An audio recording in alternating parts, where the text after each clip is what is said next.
Have you ever heard of a demon called Asmodeus? Whether it's Asmodeus or Asmodeus.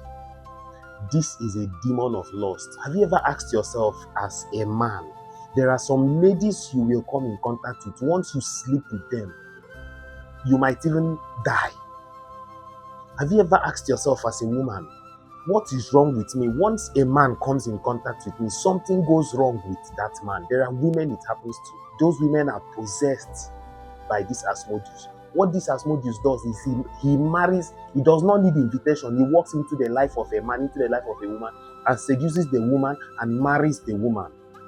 Goes as far as impregnating the woman, and the woman will have spiritual children. I will show you. I will tag a message of Reverend David Obuelu where he preached about Asmodeus.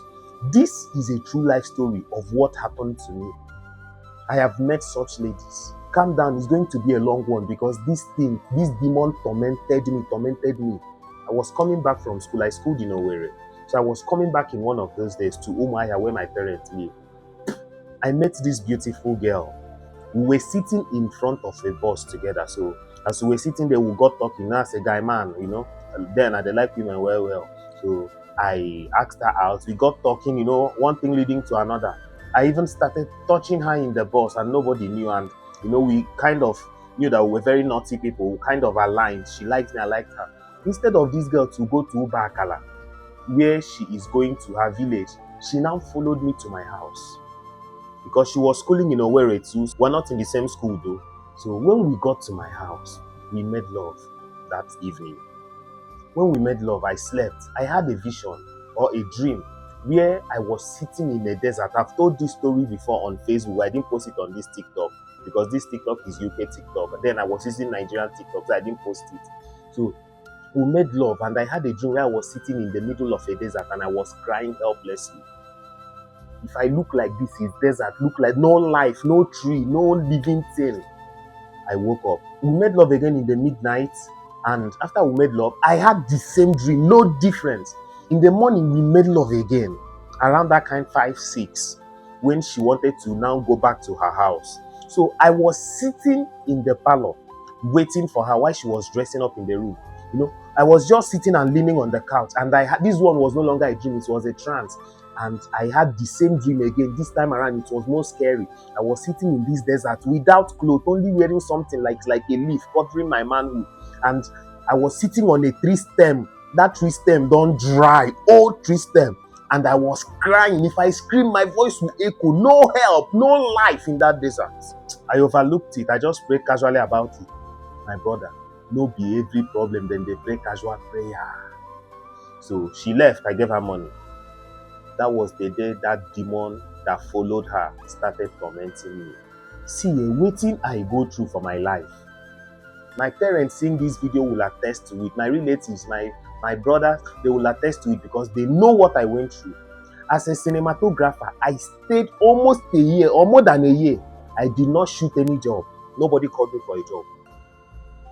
Because what this demon does is, this demon is a very jealous demon. He will kill the man that is having anything to do with that woman or the woman likes. He will kill the man. Now, if he cannot kill the man, because there are people you cannot kill, their life is somewhere where you can't touch it. So, if he cannot kill the man, he will frustrate the man. So he couldn't kill me.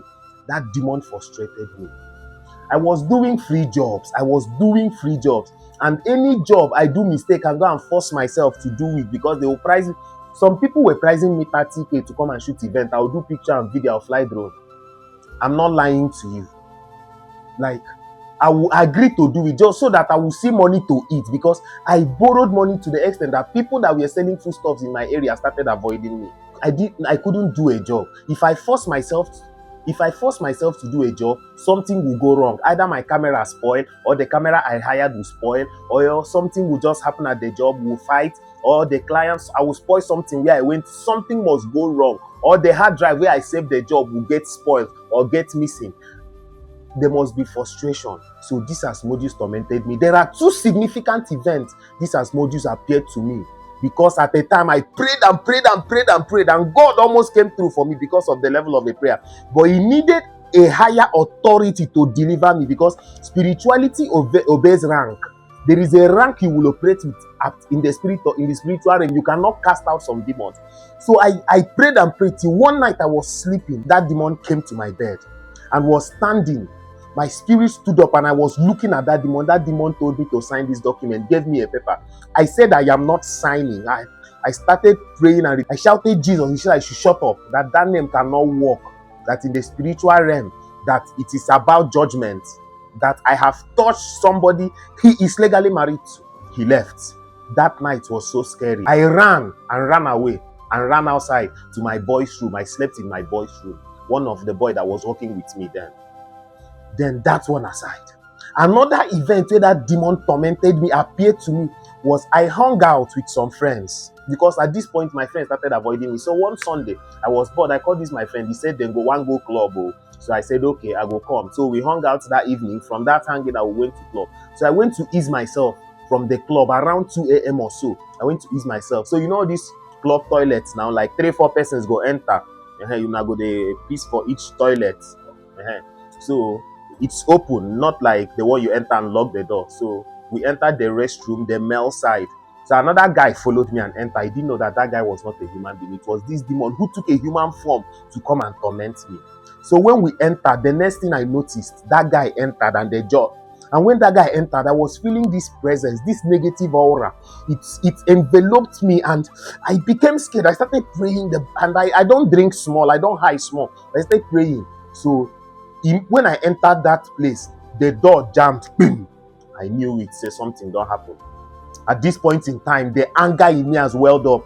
This demon transformed right in my presence. If I describe it, you will get scared. If I describe the head alone, you will get scared. So he said to me that he will torment me until the covering over me will leave and he will kill me. And at this point, remember that this girl is still seeing me. This girl is madly in love with me. Because he talks, say how I take run am the thing. Saying like and say I sabi run the thing. And through I sabi run the thing. He said I should stop seeing that girl. I shouted. I was shouting. He said I should scream from that nobody will hear me. So after warning me, he left. He took back the form of that young guy, well-dressed, sweet boy, and left. Most people you see in the club outside on the main road are not humans. Be careful. So that was how I run out. Went and joined my friends. I didn't tell them what I saw, but I lost appetite for fun, for hunger, for drink, for anything. We went home. Long story cut short, this demon tormented me to the extent one day when there was no food for like 1 week. I no see food, something where fire killed. There was gova in the compound where I was living. We're 4 flats, and I was the only single guy living there with my boys. So there was gova there. I don't chop that gova. Certain my mouth don't dry. My boy don't leave me come out, go in parents' side. So that day, I went to buy food stuff, make I use cook. That time waiting at the buy na beans, maybe 1 cup, buy Maggi, just make it be say. Waiting concern me and gas. When last I cook with gas, I go gather something, use stone, form this thing, put pot there, cook. So at this point, I got it up my neck. So at this point, I have already stopped my relationship with the girl. I told the girl I don't want to have anything to do with her. She cried. She didn't know why. I didn't tell her. So I started avoiding her. I blocked her. I told her not to come see me again. One day she came and saw me. I shouted on her. I nearly beat her up. She left and never came back. So this particular day when I've had it up to my neck, I was crying. I packed my things, carried to the Nokia. That time I don't sell. I had 2 phones. I've sold 2 of them to eat and to solve problem and to do case. I do case. Say, hi God, hard drive where people job there. The hard drive just crash. People's wedding, people event got missing, and some of them will not understand. How would I explain it? And I have it in my laptop. I have it in the hard drive. The laptop got spoiled. I couldn't recover it. The hard drive got problem you cannot explain. I do case tire. You know how many times the police come carry me, civil defense. Where you get the way me come my office, my studio won't come carry me. They see me, they cry. They had mercy on me. They don't even beat me. They just carry me go to guard room. Talk say the man will get the job. Now retired military man saying say they beat me well, but say they no go beat me. Say they understand. Then finally they left me. So this particular day I packed my things and went to Camp of Faith or Kigo. I went there. I said I will not come back. I sold the Nokia Touch I had. I sold it in Olokoro, Ahiuku Olokoro. There's a market. It's the most popular place in Olokoro. It's like, because I was living in one estate in Olokoro like that, Umuobia. So I went to that place. I sold that Nokia Touch to pay transport and go to Camp of Faith. And good enough, how much I sold that Nokia Touch, the guy was made feel as if God knew that I needed the money. The guy gave me a tangible money that would be enough to pay transport and pay for the camping in like hall where there is just foam, bunks and all that. So I went there, prayed. See, the moment, because that is where my dad usually takes us. There are two places my dad takes us to go and pray when he read. Yes. We go to Assemblies of God Church as a family church. But when we want to pray, because my dad has gone through some shit, so he will carry us and go to Camp of Air and go to Mountain of Fire, that is in Amuzuku, close to Bright Ark. People that know Amuzuku, you know more here. He will carry us and go there. We go brakaka. Before we go do 3, 4, 5, 6 days, things go change for my family. Everybody go do all right again. So then most times, if there is money, he will go carry us go Camp of Faith, or Kibe will go there, go Nakam. So I said, let me go to Camp of Faith. I went to Camp of Faith. Bro, the glory of God in Camp of Faith is not from Nigeria. As I entered that place, see, when you enter that gate, something envelops you. Naturally. So I entered Camp of Faith, registered, then went and lodged. As I kept my things in that corner, the next thing I went to where then they pray, the mountainside. Araga. You get pray where you go one pray, you don't go feel pray. Now cry, you go to cry. I said, God, deliver me from this demon. Because God has revealed the demon to me. The demon has made himself open to me. But who can save me? And I don't trust pastors anymore, because most of these pastors, they don't have power. They are praying, some of them that are even so prayerful, they are praying so that they can have enough power to use God, not for God to use them. And you can't use God. So that whenever they say power will move. So I don't trust pastors. There are good pastors. I know a couple of them, but my dad trained me in a way that when he read for you, go and pray yourself out. My mom will tell you that the veil has been broken. Go and you have access to God. You have access to Christ. Go and sort yourself out. I went there, prayed first day, second day. I said I was going to stay there till, if my money for camp finish, I go to sleep for outside. They don't pursue anybody there. You get where you go sleep outside, but you don't go be inside hall. So first day, second day, third day. On the fourth day, I was praying around in the night, close to around 3 a.m., 4 a.m. They don't break. I did there, they pray. Some people come pray, don't go back to camp. Me, I still did there, they cry. One young guy, fine guy, walked up to me. He said he's a pastor from the north, that he came here to pray. That he doesn't know why he came here to pray. That he came the previous day, that God told him to come there. So that while he was praying today, that God said, go into the camp, that God was directing him, that he kept going, he doesn't know where. That when he got to where I was praying, he heard my voice, that God said he should go and give me a message. So he gave me a message. He told me that God said that it is done. He said that God said he should lay hands on me. I told him, say, me, I know they too trust person to lay hands on me, because waiting I carry come this earth plenty.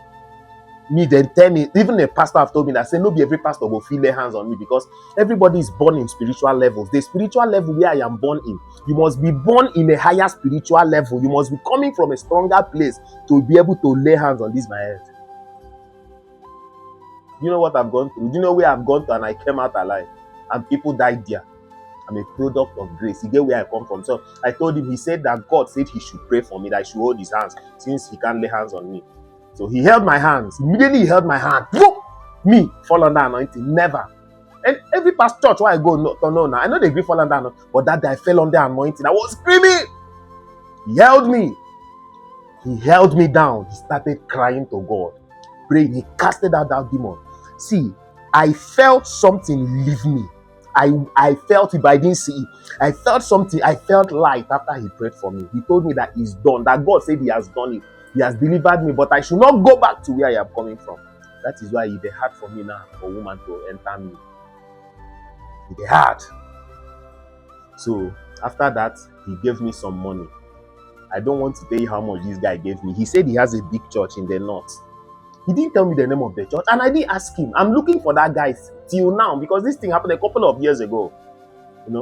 So he prayed for me, gave me some money, and He said I should go, that God has done it. So I now had to go back to the camp. See the joy in my heart. See the joy. See, I started feeling light. Fear left. You don't know what fear will do to you. Fear will do, God can tell you, see, this phone, go to so place, go and carry this phone. I have kept it for you. And you will go there to carry this phone. And fear will tell you that when you carry the phone, something will go wrong. And you will not carry that phone. Because it has been going wrong. Things have gone wrong in some people's life so much that they no longer have faith in God. Their faith is now in fear. God can deliver you. So what I did is, after he gave me the money, I now went, entered Okigwe town, bought another phone. Because he gave me money that could buy me a phone, at least a manageable phone. So bought another phone. I carried my SIM card. My SIM card, they did my wallet. So my SIM was there. I brought out my SIM, put on the phone. I was still on my way. Immediately we passed NMPC on that express before Abia Tower, Express Tower. People that knows Umuahia know where I'm talking about. My phone rang. Somebody gave me a job and we negotiated, and I was scared to call price. I now told the person, how much can you pay? The person now said that they don't have money, but that they will pay 200. That please, can I take 200? And this is a job that like 30 or 40,000 will do it. It was just video they needed. Video, they don't need pictures. And they said that they were going to pay flight for me to come and shoot it for them in Lagos. That somebody recommended me. They asked me, do you know this? I said, I know this person. And this is somebody I worked for like 4 years ago. So long story cut short, I was still in that same car. Before we could get to the park, they sent me money because they said I should send account number. I sent my account number. They sent me money. Like, they sent me the money for that job complete without 1 naira. The man was now like, it's now up to me to deliver that they've paid me. From that day, my life changed for the better. Things became better. Things changed. Be careful. Be careful. I don't know whether Asmodeus is possessing you or possessing somebody you know, but God can deliver you. Please, the video is already too long. I do social media management. I will help you open your UK TikTok, US TikTok, na small money. Then we do matchmaking show where we matchmake, singles, where get sense, where one settle down, where one day together. We matchmake you. We do it every day on TikTok by 8 p.m. Every day on TikTok by 8 p.m. So you join me on this TikTok here. Come live. Let's matchmake you. Then if you're in Enugu, I'm planning a physical meeting where we do our matchmaking to where we can meet and greet and have fun together in the Lord.